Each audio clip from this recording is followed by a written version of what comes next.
All right, tonight we have a very special guest speaker, and we have a real privilege to actually learn firsthand from this man. Daryl Atkinson is a senior staff attorney at the Southern Coalition for Social Justice, where he focuses on drug policy and criminal justice reform issues. Now, Daryl was recognized in 2014 as a reentry and employment champion of change by none other than the White House. Accolades don't get much higher than that. And just this past July, he was recognized as the first ever Second Chance Fellow and will serve as an advisor to the Department of Justice and the administration. So, Daryl, we understand you've traveled far and wide to be with us here tonight. We thank you for that. He came from North Carolina. Hope you enjoy the Northwest weather. It has been behaving. It always does for guests, but we're glad you helped bring it along as well. But he's here to really share his story about how he overcame his own involvement in the criminal justice system and to discuss the real-life impacts of having a criminal record. We're just going to talk plainly here because that's how you get things done. Just hearing from the heart of those who know exactly what we're trying to do in this community. So at this time, without further ado, please help me welcome to the stage Mr. Daryl Atkinson.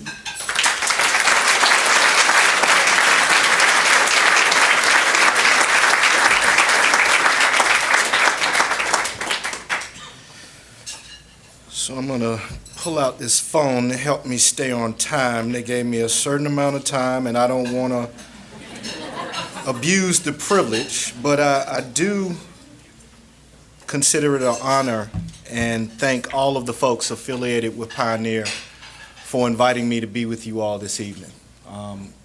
I toured the facility and learned a lot about this amazing organization and heard about the history, and I think there's a significant learning in even the founding of the organization. And one of the things that I hope folks take away is the genius of people who've been directly impacted by systems and how they can come up with solutions to the issues that affect them and people like them. And that's not something that I take lightly. And I hope I can do honor to that.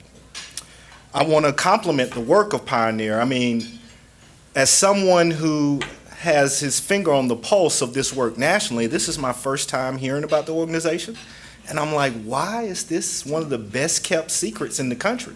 This should really be highlighted as a national model. I mean, the social entrepreneurship, the wraparound services with regards to housing, employment, substance abuse treatment is really at the cutting edge of what folks need once they've been in contact with the system. If I could title my talk, I would title it Reflections from a Canary in the Mine. And what I mean by that is, in South Africa, they would send canaries into the mines to test the environment, to see if it was safe to go down there. If the canary didn't come back, you might not want to go down there. There's some noxious gases, some unhealthy, attributes to that particular environment.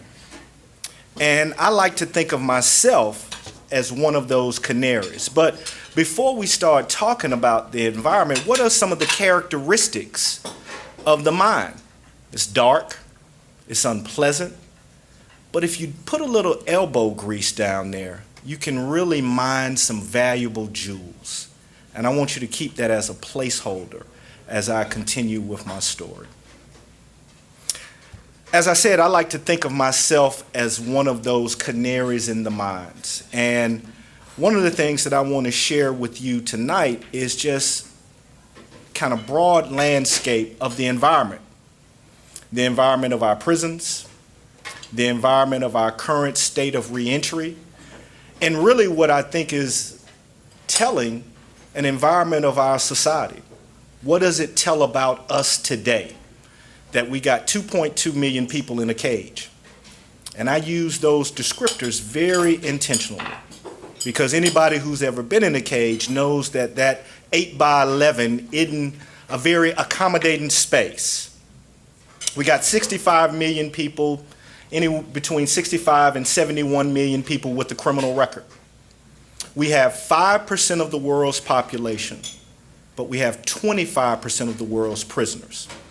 Which begs the question, either we're the most morally depraved nation on the planet, or we're doing something really, really different than other contemporary democracies. The demographic breakdown of those folks is not representative of the demographics of our general population. 1 in 106 white males are currently incarcerated, 1 in 54, 1 in 36 Latino males, 1 in 15 black males, 1 in 9 black males between the ages of 20 and 34. 60% of our total corrections population is either black or Latino. And what does that say about us as a society? What does that say about those communities and their ability to generate wealth, their ability to have vibrant, whole, healthy communities?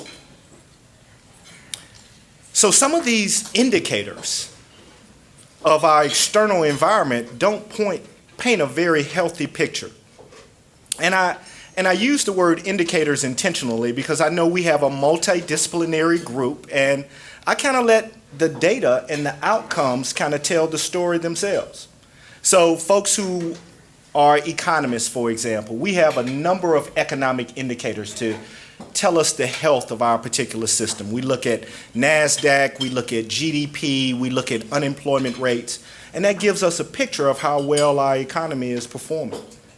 When we look at our criminal justice system, we should let those outcomes also tell us a picture of how well that system is performing.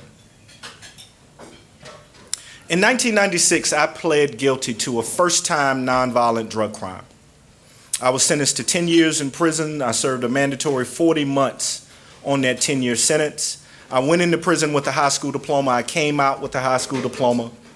The state of Alabama, where I did my time, wasn't nearly as progressive as many other states in offering post-secondary education opportunities. I couldn't even take correspondence courses if I was willing to pay for them. Fortunate enough for me, I returned home to a loving family that could provide me food, clothing, and shelter. I had those basic Maslowian needs met, right? And I could aspire towards higher things. Not everyone is going to return to that kind of family. Not everyone is going to return to that kind of community. So how do we create secondary support systems where more folks can be successful? We do that with organizations like Triangle Community. We do that with public-private partnerships that provide opportunities for people with records. But I think my story really highlights some of the systemic deficiencies that our current system is operating under. When I think of reentry, we have to get ahead of this issue. Wayne Gretzky, and I like telling stories, y'all. Y'all got to forgive me. I'm a recovering trial lawyer, and that's our job, is to tell stories. They asked Wayne Gretzky, how did you score all of those goals, Wayne? Is it because you knew where the puck was? He said, no, I knew where the puck was going to be. We have to be able to get ahead of this problem at some point. So thinking about prisoner reentry at the moment of release, or 6 months prior to release, or even at intake, I would say it's too late to be thinking about the problem. At various points in the system, we have an opportunity to mitigate harm, to address a sanction, to address harm that's been done in the community, but also set that person up so they could be successful. Public defenders, prosecutors, judges, legislators, correction staff, all play a part in that picture. And my story illustrates some of those systemic failures. Mandatory minimum sentences. The judge had absolutely no discretion to downwardly depart. I had no choice but to go to prison. Did I have to go to prison? I don't think so. Did I do something wrong? Absolutely. Could have been dealt with in another way, most definitely. And so we have to think about changing and turning down the faucet, right? Stopping the flow of people who come in contact with the criminal justice system in the first place. We can come up with other more creative ways to deal with so-called deviant behavior in our communities. Ineffective assistance of counsel. My pay lawyer, because I didn't have a public defender, the lawyer who I paid $15,000 as a retainer did not file one pretrial motion, did not do any fact investigation. I didn't know this until I got behind the wall and started investigating my case. but did none of the basic legal requirements of competency. And poor people are very much subjected to that kind of representation on a day in, day out basis. And it results in many folks going to prison and coming in contact with the criminal justice system with a conviction unnecessarily. So if we're really serious about good reentry practices, we should want to make sure that the folks who represent poor people, who 80% of the folks who come in contact with the system are declared indigent and are in need of a public defender, we need to make sure that they have competent counsel. Lack of alternatives to incarceration. There was no diversion, there was no law enforcement assistant diversion like you all have in Seattle and in Alabama. It was only incarceration. And an old adage, when the only toolbox that you have in your toolkit is a hammer, everything starts looking like nails. We have to have other tools to be able to deal with harm that happens in our community. So we have a significant portion of people who are currently behind the wall who have documented mental health issues. The biggest and I normally have candy, and when I'm doing presentations, when folks give the right answer, I toss it out, so forgive me, I don't have candy tonight. What is the biggest mental health provider on any given day in the country? Corrections? More specific, which Department of Corrections? LA County, Cook County, Rikers Island on any given day. Those are our biggest mental health providers on any given day in this country. So we can find another way to deal with people who might be acting out because they're having a mental health episode rather than incarcerate them. Now I want to talk a little bit about the state of reentry practice currently going on in the country. We have a federal system, and then we have 50 different state systems, right? And there's no coordinated reentry response. In my situation, I went in, I started off at a medium security institution, worked my way down to a minimum security institution, got into a little bit of trouble, ended up finishing my time at a maximum security institution. The institution that I was released from, 60% of the population had life without parole. You would ask the men at that institution how much time they had, they would say all of it, because they never were going home. And it was there that I met a gentleman who actually planted the seed on what I was going to end up doing in the future, who introduced me to the law. He was what some folks refer to as a jailhouse lawyer. And his name was James McConaughey.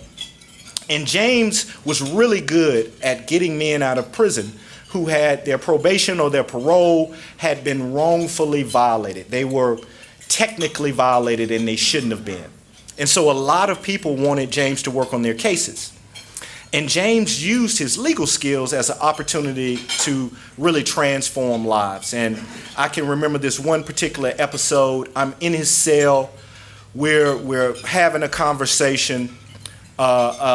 Gang-involved individual comes in his name was C Monster, black as coal, from Selma, Alabama. He had a 12-pack, and I never saw him do a sit-up, right? He was just cut like that. And he comes in with a pillowcase filled with coffee and cigarettes, and he wants James to work on this case. And James said, I don't want your jail money. And he was like, well, I'll get my folks to send your folks a money order, and I can get you some free world money. And he was like, I don't want your money. And then C Monster said, well, what do you want? And James knew he had him at that moment.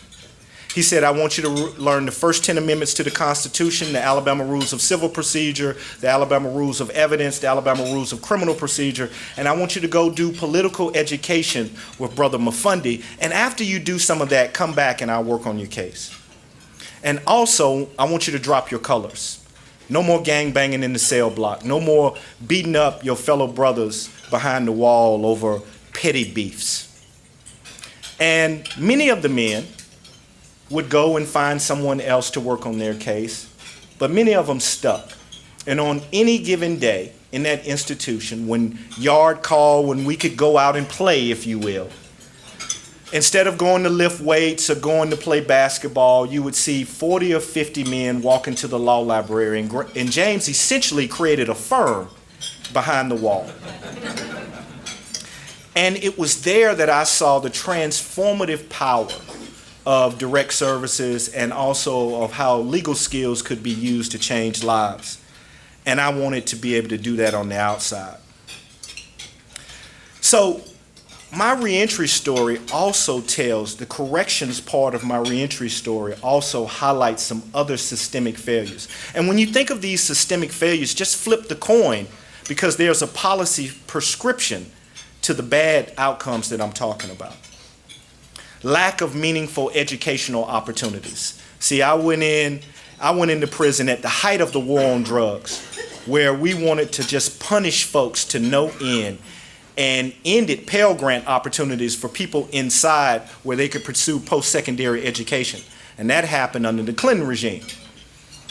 And even though Pell Grant expenditures for correctional education represented 1% of total Pell Grant expenditures, and all of the data showed that improving someone's human capital fundamentally changed their life, let's take that from them and punish them some more. One thing that I really want you to leave with, the punishment is the taking of your liberty. It's not draconian conditions once you've had your liberty taken. The punishment is the cage. So no meaningful educational or vocational opportunities. Policies and practices that made it difficult to maintain family connections. Making a phone call, $20, $30. Visits where my folks were treated as second-class citizens, really disincentivized family from maintaining that connection. When once again, all of the evidence shows that strong familial connections lead to better outcomes, makes people want to be more compliant, and actually incentivizes the safety within institutions, right? So this is something that should really be messaged to correction staff. You want a better custody and control of your institution? Make sure folks have an opportunity to see and talk to their family members, because that incentivizes good behavior. Overuse of solitary confinement. I got into a fight over a coffee cup that my mother had sent me in my Christmas package. And you may think, wow, Daryl, that is something really petty to get into a fight about. And I agree. But you got to understand the subculture and the rules of the game where I was operating, right? If I allowed them to take that cup, they would have never stopped taking. They would have come back again and again and again.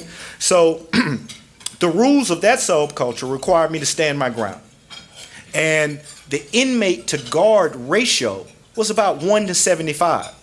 So there's no going and running telling correction staff, oh, someone's picking on me, right? You kind of have to fight your own battles, if you will. And because of that fight, I was sent to solitary confinement. I was back there for about 4 months. But one of the things, though, that and you all got to forgive me, I'm a deacon in my church, so if I start preaching, just bear with me. There's a scripture in the Bible that says what the adversary meant for bad, God will mean for your good. And it was there that I had a moment of reflection to look at that 8x11 lockdown, 23 hours of the day, fed at 4 a.m. and 4 p.m., only allowed to shower every other day, that I said, enough of this. My best thinking has landed me to this spot, and I want to do something different. That is not an endorsement of solitary confinement. That's just one of the epiphanies that I had at that particular moment. Also, the unnecessary elevation of custody status because of breaking of rules. Anyone who's ever been in an institution knows that they have a rule book this thick. Everything from not talking during the count to not fraternizing with folks who might be considered in a gang, to any number of rules. And those rules can result in you being sent to institutions that you really might not belong at. At the beginning of my story, I think I told you all I had a 10-year sentence. I never should have been at a maximum security institution. I never should have been sent there. The state was putting me in a situation where either I was going to have to hurt someone really bad for my survival, or someone was going to hurt me. And that's a decision that no human being should have to live with, should have to make on a day-to-day basis. On November the 4th, 1999, I was released. This November the 4th will mark 16 years since that day. And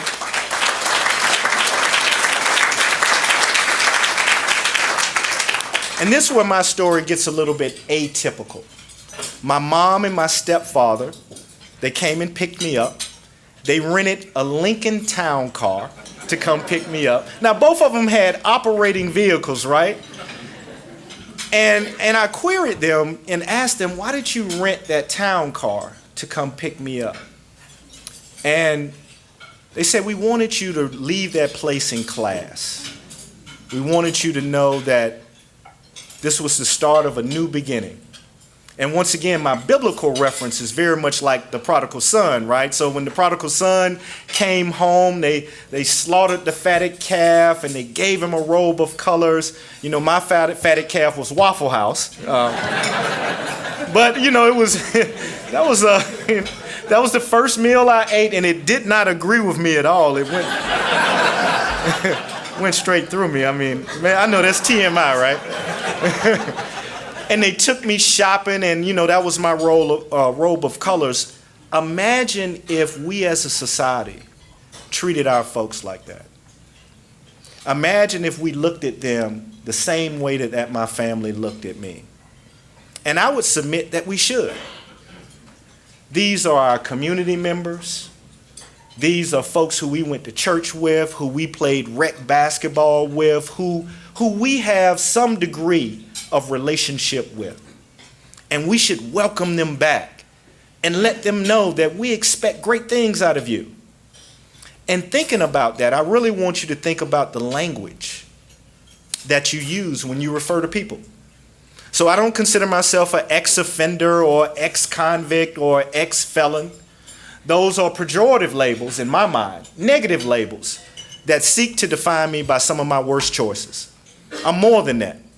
I'm a son, I'm a father, I'm a litigator, I'm a deacon in my church. But most importantly, I'm a child of a Most High God. So I refuse to be defined by a single moment in time. And you know what? That Representative Pettigrew, that doesn't require legislation, right? We don't have to go and pass anything or ask for an appropriations to modify the language that we use. So what should we call folks, Daryl? I'm so glad you asked. How about people? People with records. People who've been to prison and jail. But the operative word is people, because it affirms their humanity. And this in a hug-a-thug moment, right? Language frames the debate. And I use history as my teacher. Whenever we wanted to do something really bad to a group of folks in this country, the first thing we did was debase them with the language that we used to refer to them with. And that makes it much easier to trample over their rights, over their humanity. So I would encourage you all to modify the language that you use when you refer to people. They're just people. What does this mean for our society if we don't get this right, y'all? We are at a critical moment. We're going to have 700,000 people per year released every year. And that's just for the next 15 years. That's just state and federal correctional facilities. That's not even talking about the 10 to 12 million folks who cycle in and out of jails. If we don't get this right, we're talking about a public safety nightmare, because nationally, 2 out of 3 folks fail and end up going back to the system. Every time someone's failed, that's new victimization. When we think about recidivism, recidivism is a public safety nightmare. And some of the best data tells us the most successful interventions are improving human capital in education, getting someone a job. It ain't rocket science, right? If someone has a a viable legal way to make a living. They aren't climbing through your window. You know what I mean? So if we're really serious about public safety, we'll be concerned about getting people back to work who have records.